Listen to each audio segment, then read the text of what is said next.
की भारत माता की मंच पर विराजमान मध्य प्रदेश सरकार के लोक प्रबंधन विभाग के हमारे मंत्री, सहकारिता मंत्री आदरणीय अरविंद भदौरिया जी, हमारी प्रेरणा आदरणीय सचिन चतुर्वेदी जी, आदरणीय राघवेंद्र सिंह जी, भाई लोकेश जी और मेरे लाडले भांजों और प्यारी भांजियों, कैसे हो? इधर वाले नहीं बोले कैसे हो? अच्छा, इसमें नए कौन है? हाथ उठाओ। अब हाथ नीचे करो। और पुराने कौन है? जो 6 महीना पुराने हो गए, उनको कैसा लगा 6 महीने काम करके? आगे भी काम करोगे? मामा से कोई परेशानी तो नहीं है? मामा के साथ काम करके मजा आया कि नहीं? मुझे भी बहुत आया।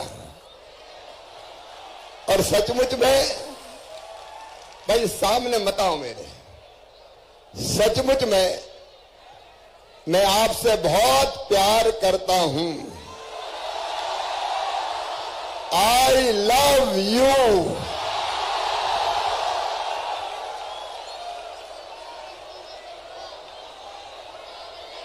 और जो नए बेटा बेटी आज इस कार्यक्रम से जुड़े हैं, मामा से जुड़े हैं, उनका मैं हृदय से स्वागत करता हूं। मेरे प्रिय बेटा बेटियों, बैठे रहो। जो 6 महीने पहले जिन बेटा और बेटियों का हमने चयन किया था, उनने बहुत बढ़िया काम किया है। उसके लिए मैं बहुत बहुत बधाई देता हूं।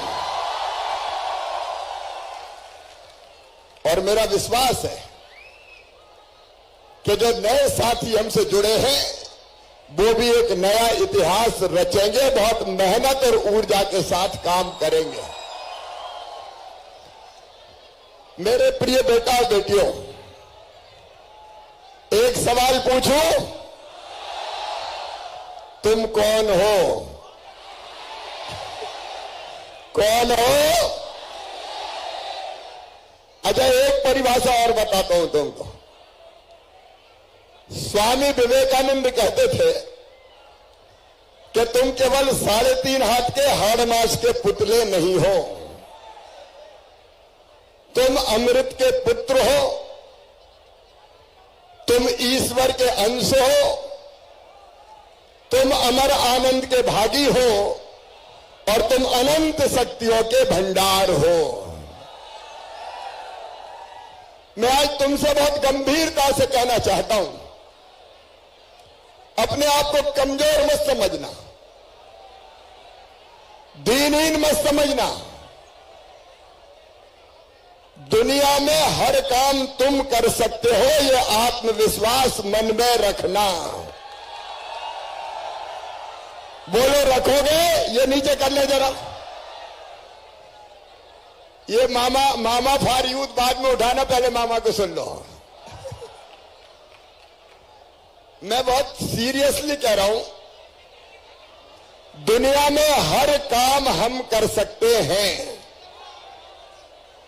तू जो चाहे पर्वत पहाड़ों को तोड़ दे, तू जो चाहे नदियों के मुंह को भी मोड़ दे, तू जो चाहे माटी से अमृत निचोड़ दे, और तू जो चाहे धरती को अंबर से जोड़ दे। ये युवाओं की ताकत है। और इससे पहली बात जो मैं तुमसे कहना चाहता हूं, अपने आप को जानो, अपने आप को जानो, स्वयं को पहचानो। और आज मैं ये संदेश देने भी आया हूं कि तुम्हें मध्य प्रदेश के प्रगति और विकास में सहभागी बनकर एक नया इतिहास रचना है। बोलो, रचोगे? सब रचेंगे? तो काम के लिए तैयार हो? तो एक बात ध्यान से सुनो, हम लोग फिजिकली और मेंटली फिट रहें, इसके लिए रोज योगा या एक्सरसाइज कौन कौन करते हैं बताएं? ईमानदारी से बताना। जो नहीं करते उनको करने की कोशिश करनी चाहिए। बोलो, करोगे? पीछे वाले भी करेंगे। मेंटली और फिजिकली हमको फिट रहना है। और जो काम हमको मिला है, देखिए हमारा काम केवल थ्योरेटिकल नहीं, प्रैक्टिकल ज्ञान हासिल करना है। ये अपने आप को तराशने का काम है, ये अपने आप को बनाने का काम है। और इसलिए हम काम करें तो बेहतर सीखने के भाव से काम करें, ताकि हमारा जो व्यवहारिक ज्ञान है ये जीवन भर हमारे काम आए। उसके लिए जरूरी है पूरी गंभीरता। मैं पहली चीज और जो आपसे कहना चाहता हूं उसको भी ध्यान से सुनो। हमारा जो काम है सीएम जन सेवा मित्र। देखो मेरे बेटा बेटियों, भारत दुनिया का सबसे बड़ा लोकतंत्र है। और हमारे पीएम साहब ने कहा कि हमारा देश मदर ऑफ डेमोक्रेसी है, लोकतंत्र की जननी अपना महान भारत है। और आप लोकतंत्र की पाठशाला में व्यवहारिक ज्ञान प्राप्त करके, जैसा सचिन चतुर्वेदी जी कह रहे थे, अंतिम व्यक्ति तक योजनाओं का लाभ पहुंचाने की कोशिश करोगे। बोलो, करोगे? हमारे लिए जनसेवा मित्र पुराने 6 महीना पहले जो आए थे, ठीक 6 महीने बाद फिर मिल रहा हूं। याद है कि नहीं? 4 तारीख। और जो वादा किया वो भी निभाया। मैंने कहा था 8 से 10 करूंगा,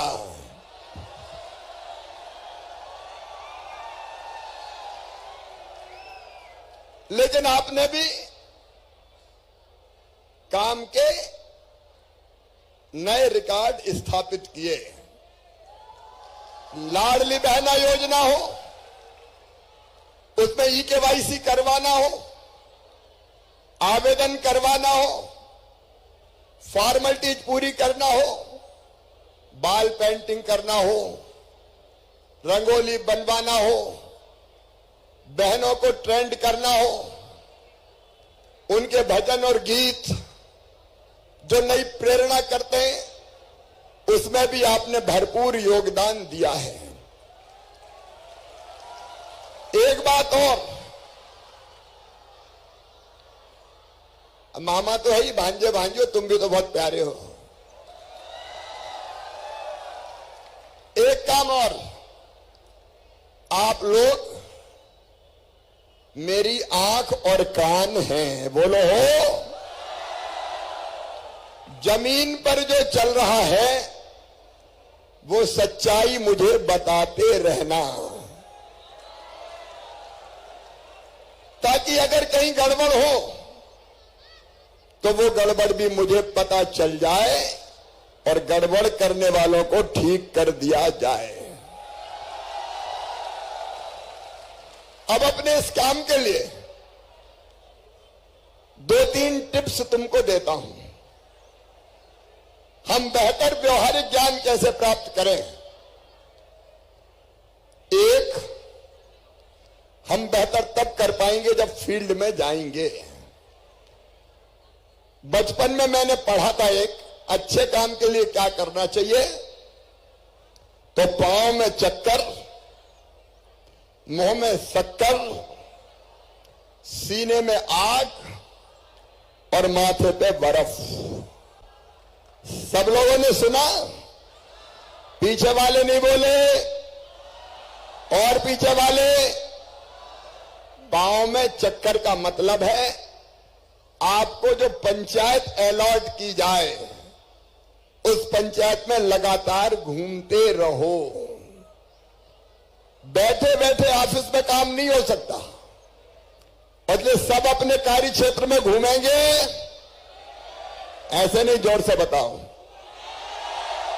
ये हो गया पांव में चक्कर।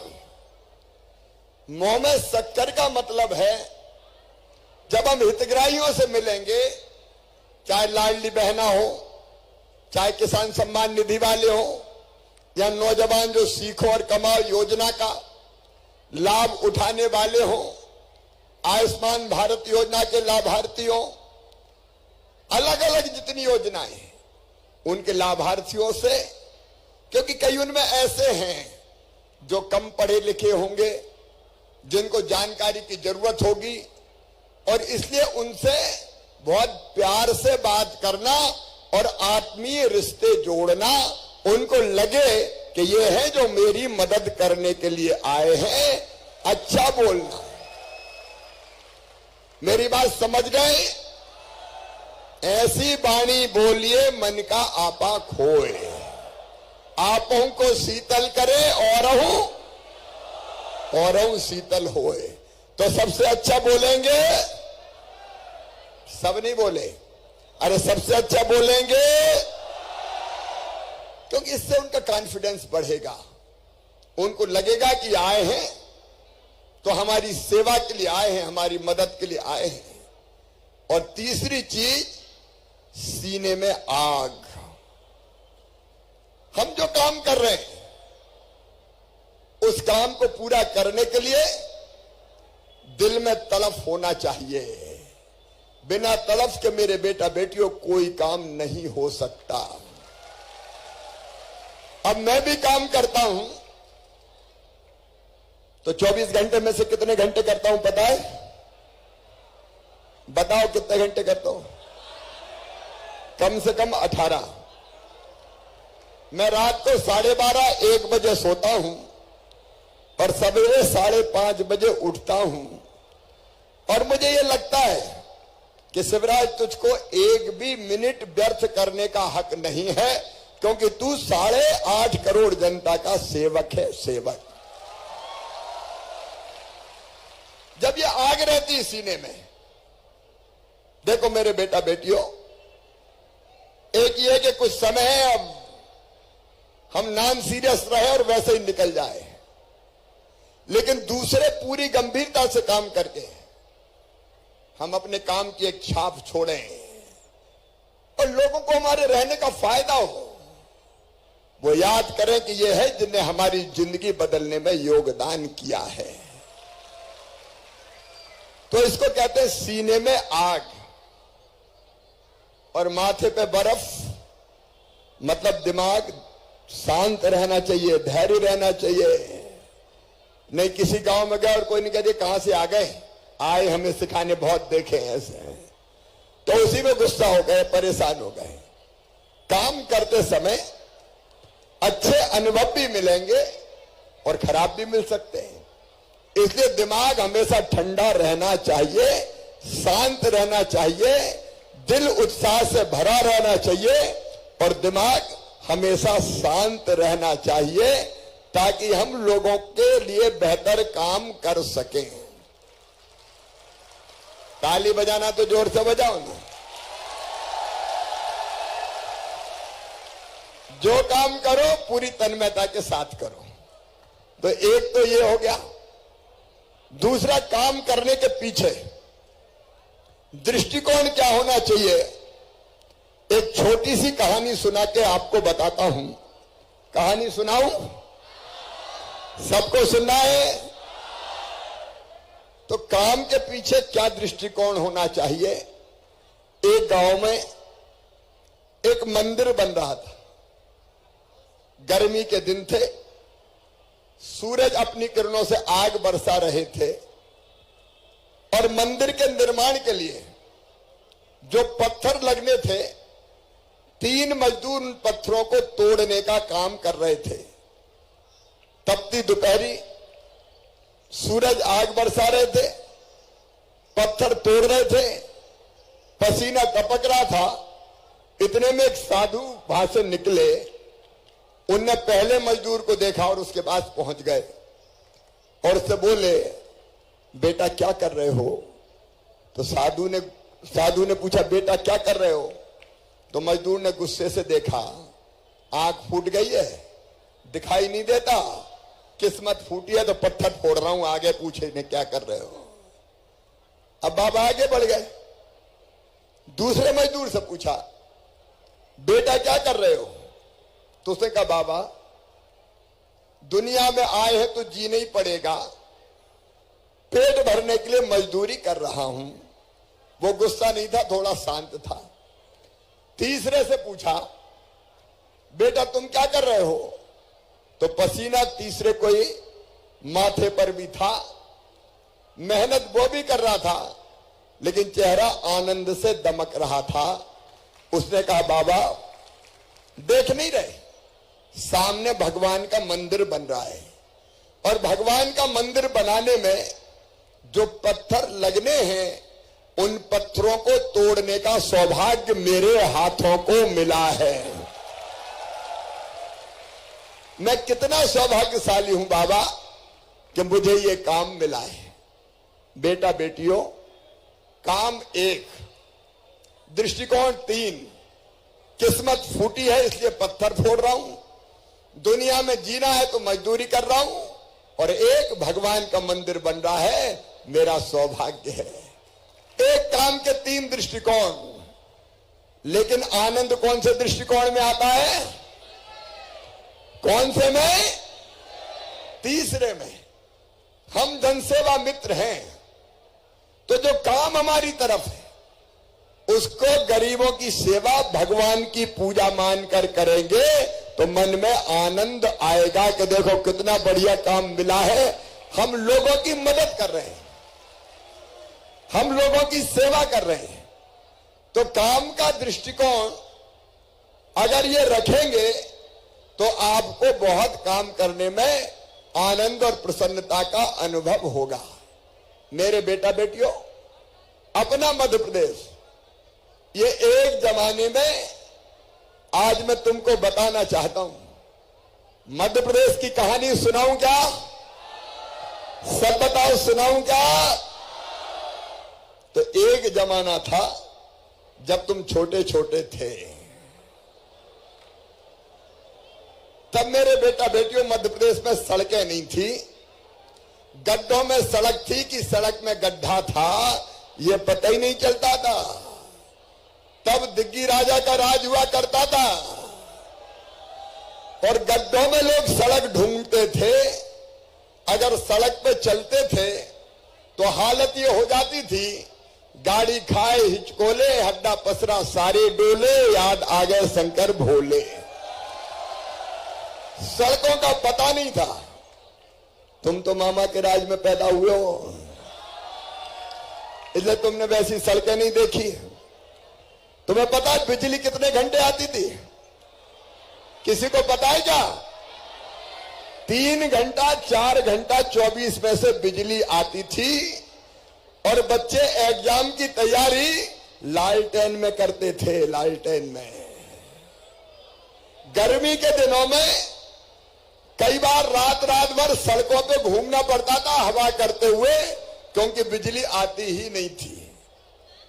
पीने का पानी हो चाहे सिंचाई की व्यवस्था हो, मध्य प्रदेश में कोई इंतजाम नहीं था। और हालत यह थी कि मध्य प्रदेश को कहते थे बीमारू राज्य। क्या कहते थे?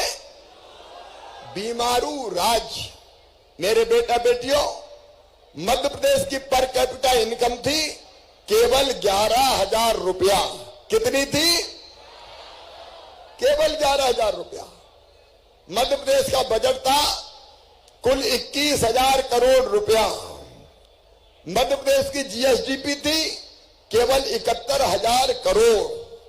मैं बहुत लंबा नहीं जाऊंगा, लेकिन आज मुझे कहते हुए गर्व है, हमने ग्रामीण सड़कों को मिला ले तो 5,11,000 किलोमीटर शानदार सड़कें मध्य प्रदेश की धरती पर बनाई। सड़कों का जाल बिछा, बिजली पैदा होती थी पहले बिजली पहले पैदा होती थी केवल 2900 मेगावाट। आज बिजली का उत्पादन है 28,000 मेगावाट। कितना है? 28,000 मेगावाट। सिंचाई की व्यवस्था कुल मिला के पहले थी, आजादी के पहले की भी, कांग्रेस, राजा, नवाब, अंग्रेज सबने मिलकर की थी 7.5 लाख हेक्टेयर में कई वर्षों में। और अब बढ़ के मामा के राज में कितनी हो गई? 47 लाख हेक्टेयर सिंचाई की व्यवस्था मध्य प्रदेश की धरती पर हुई है। मेरे बेटा बेटियों, पर कैपिटा इनकम बढ़ के 11,000 से 1,40,000 रुपया हुई है इस बीच में। मध्य प्रदेश के बजट का साइज पहले था 21,000 करोड़, 2012 में बढ़ा के हमने किया 1 लाख करोड़, 2020-21 में किया 2 लाख करोड़, और 2023-24 में कितने का बजट आया है पता है? 3,14,000 करोड़ रुपए का। मध्य प्रदेश के जीएसडीपी का साइज था 71,000 करोड़ रुपया, आज बढ़ के हो गया है लगभग 15 लाख करोड़ रुपया। देश की जीएसडीपी में हमारा योगदान होता था केवल 3.6%, आज बढ़ के हुआ है 4.8%। कई योजनाएं जिनमें मध्य प्रदेश आज नंबर 1 है। लेकिन मेरे बेटा बेटियों, मध्य प्रदेश को केवल यहां नहीं छोड़ना है और आगे ले जाना है। और दुनिया के सबसे अच्छे राज्यों में से एक राज्य मध्य प्रदेश को मुझे बनाना है, और उसमें तुम्हारा सहयोग चाहिए। बोलो, सबका साथ मिलेगा? मेरे प्रिय बच्चों, एक जमाना था जब हाथ में बस्ता और बैठने की फट्टी ले जानी पड़ती थी स्कूल में। आज वहां से आगे बढ़ के हम सीएम राइज स्कूल बना रहे हैं, सीएम राइज स्कूल बना रहे हैं। एक जमाना था कि पढ़ने के लिए फीस का इंतजाम नहीं होता था, लेकिन अब मैं तुमको कह रहा हूं आत्मविश्वास के साथ, क्योंकि मैं ऐसे गरीब और किसान परिवार से आता हूं जिसने अपनी आंखों से गरीबी का दर्द देखा है। अगर प्रतिभा है, टैलेंट है, लेकिन पढ़ने के लिए पैसे नहीं है, तो मन कितनी निराशा और हताशा से भरता था। अब हमने तय किया है बेटा बेटियों कि बच्चे अगर 12वीं में 75% लाएंगे तो लैपटॉप तो देते ही देते हैं हम, उसके पैसे तो मिलते ही हैं। लेकिन मुख्यमंत्री मेधावी विद्यार्थी योजना बना के तय किया कि उनका एडमिशन उनकी मेहनत से अगर मेडिकल कॉलेज में होगा, इंजीनियरिंग कॉलेज में होगा, आईआईटी आईआईएम में होगा, कहीं और उच्च शिक्षण संस्थान में होगा, विदेश की प्रतिष्ठित यूनिवर्सिटी में भी होगा, तो फीस बहुत ज्यादा होती है। गरीब और किसान परिवार, निम्न मध्यम वर्गीय परिवार ये फीस नहीं भरवा सकते। तो अब उन बच्चों की फीस उनके मम्मी पापा नहीं भरवाएंगे, कौन भरवाएगा? मामा भरवाएगा, भारतीय जनता पार्टी की सरकार भरवाएगी। हमने तय किया कि रोजगार एक बड़ी समस्या है। पढ़ने लिखने के बाद आखिर बच्चे कहां जाएं, उसके रास्ते भी निकाले। एक तरफ 10 शासकीय नौकरियों में भर्ती का क्रम जारी किया, 15 अगस्त तक 1 लाख भर्तियां हो जाएगी। लेकिन वहीं दूसरी तरफ हमने तय किया बच्चों को स्किल्ड भी बनाएंगे। एक योजना भी लॉन्च हो रही है, 13 अगस्त को मैं लॉन्च करूंगा। 13 अगस्त को उस योजना का नाम है मुख्यमंत्री सीखो और कमाओ योजना। बेरोजगारी भत्ता नहीं, अरविंद जी कह रहे थे, चिड़िया अपने बच्चे को घोंसला नहीं देती, पंख देती है ताकि ऊंची उड़ान भर सके। हम बच्चों को काम सिखाएंगे। अलग अलग कंपनीज में वैकेंसी निकल रही है, वहां काम सीखने जाएंगे और काम सीखने के बदले उनको 8,000 रुपया महीना दिया जाएगा ताकि वो काम सीखें। स्किल्ड हो, सेल्फ एम्प्लॉयमेंट के लिए मुख्यमंत्री उद्यम क्रांति योजना, ये तो मैं इसलिए बता रहा हूं कि बाकी बच्चों की भी मदद कर सको। इस मुख्यमंत्री उद्यम क्रांति योजना में अपना खुद का व्यवसाय करने के लिए या छोटी मोटी इंडस्ट्री चलाने के लिए बैंक बच्चों को लोन देगा। लोन की गारंटी भी मामा लेगा, बीजेपी की सरकार लेगी, और ब्याज की सब्सिडी भी हम देंगे। हम बच्चों को स्किल्ड बनाने के लिए ग्लोबल स्किल पार्क जैसे कई ITI बना रहे हैं, जहां बच्चों को ऐसा काम सिखाया जाएगा जिसमें परमानेंट रोजगार मिल जाए। और ये इंटर्नशिप की योजना जिसके अंतर्गत आप फील्ड में काम करने जा रहे हो, ये भी दुनिया की सबसे बड़ी इंटर्नशिप योजना है जो आपको अनुभव सिखाएगी। एक नहीं, ऐसे कई उपाय किए जा रहे हैं जिससे बच्चों का भविष्य बेहतर बने। मेरे प्रिय बेटा बेटियों, बड़ी उम्मीद से, बड़ी आशा से मैंने योजना प्रारंभ की है। और 6 महीने पहले जो बच्चे आए थे उनसे कहा था कि आगे भी तुम्हें काम करना है, क्योंकि मुझे जरूरत है। एक तरफ केवल सरकारी तंत्र अपना काम करता है, लेकिन जब तक सरकारी तंत्र और जनता के बीच में कोई ब्रिज नहीं बनता, तब तक चीजें ठीक ढंग से नहीं पहुंच पाती। और इसलिए तुम जनता और सरकारी तंत्र के बीच में पुल का काम करोगे, ब्रिज का काम करोगे। आपके माध्यम से मैं जितनी योजनाएं हैं उन सबको, जैसे मुख्यमंत्री लाडली बहना योजना, अब ये योजना मैंने क्यों बनाई? मेरे बेटा बेटियों, बचपन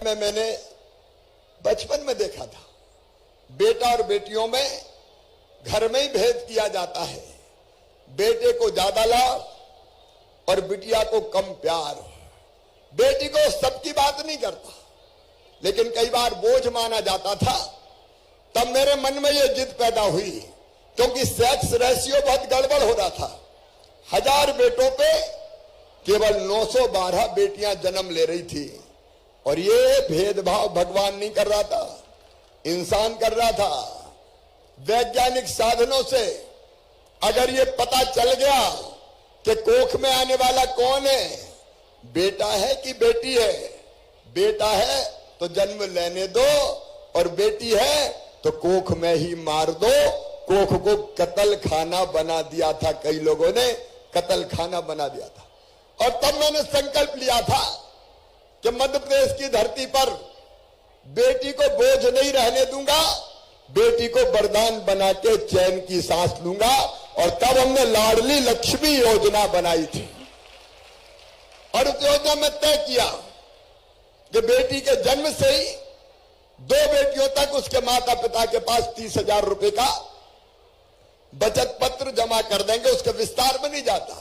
लाडली लक्ष्मी योजना, 50% रिजर्वेशन स्थानीय निकाय के चुनाव में, 30% पुलिस की भर्ती में, ऐसे अनेकों कदम उठाए, बेटियों की शादी।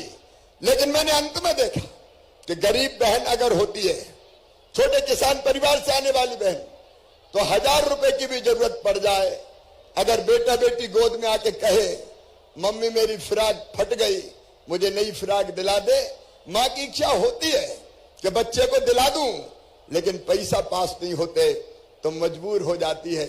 उसकी आत्मा रोती थी, मां आइसक्रीम दिला दे, माँ किताब दिला दे, छोटी मोटी बीमारी आई तो दवाई दिला दे, वो माँ मजबूर होती थी। और इसलिए मैंने तय किया कि अपनी बहनों को मजबूर नहीं रहने दूंगा, मजबूत बनाऊंगा। और इसलिए लाडली बहना योजना बना के तय किया कि ऐसी हर बहन के खाते में हर महीने 1000 रुपया डालूंगा, ताकि मां मजबूर ना रहे, बहन मजबूर ना रहे। अब ये सब काम, चाहे लाडली बहना योजना हो, चाहे मुख्यमंत्री सीखो कमाओ योजना हो, एक काम और, एक किसान सम्मान निधि, जिनके नाम छूट गए हो उनके नाम जोड़ना है। लाडली बहना में भी, मुख्यमंत्री किसान सम्मान निधि में भी, मुख्यमंत्री सीखो कमाओ में भी लोगों को एजुकेट करना है, बच्चों की मदद करना है। ये सारी योजनाएं, ये हमको ठीक ढंग से लागू करवाने में मदद करना है। बोलो सब करेंगे? पीछे तक बताओ करेंगे? क्योंकि ये काम है हमारा, लोगों को योजनाओं का बेहतर लाभ दिलवाना, कठिनाइयां समझना, उनको दूर करने का प्रयास करना। सीएम फैलो तुम्हारी पूरी मदद करेंगे और तुमको गाइड करने का काम सीएम फैलो करेंगे। सीएम फैलो हमारे जुड़े रहेंगे। आप सबको पता है स्कूल ऑफ गुड गवर्नेंस से, और मेरे पास भी रिपोर्ट आती रहेगी कि दिक्कत और गड़बड़ है तो उस दिक्कत को कैसे ठीक किया जाए। यह साधारण काम नहीं है। सीएम जनसेवा मित्र मतलब लोगों की सेवा करके उनकी जिंदगी बदलने का अभियान है। सीएम जनसेवा मित्र मतलब लोगों की कठिनाइयां समझ के, अगर तुम मुझको ये बताओगे कि मामा इस योजना में ये खामी है तो इसको दूर करो, तो मामा उस खामी को भी दूर करने का काम करेगा, ताकि लोगों को कोई दिक्कत और परेशानी ना हो। तो ये बहुत महत्वपूर्ण काम जो हमारी तरफ आया है। और देखो बेटा बेटी, ये एक्सपीरियंस है जो तुम्हारे काम आएगा। और एक बात और सुन लो, ये योजना मैं अगली सरकार भी जब अपनी आएगी तब भी चलाऊंगा, इसको बंद नहीं करूंगा।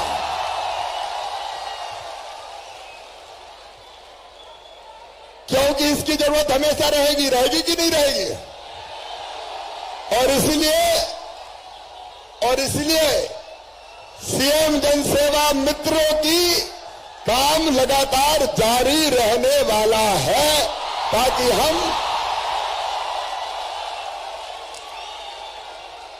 हम ठीक से जनता के और सरकार के बीच में पुल बनकर काम कर सकें। और इसलिए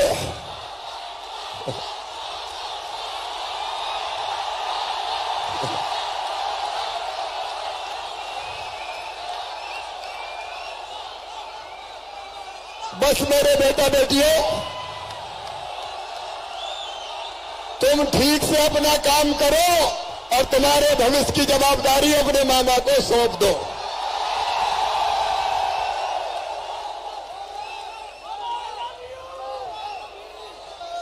तुम लोगों की जिंदगी बेहतर बनाओ, तुम्हारी जिंदगी बेहतर बनाने की चिंता तुम्हारा मामा करेगा। आओ मेरे बेटा बेटियों, हम सेवा का एक नया इतिहास रचें और लोग ये सोचें कि सीएम जनसेवा मित्र हमारे विश्वास है, हमारी आस है, ये हमारी जिंदगी बनाने वाले हैं।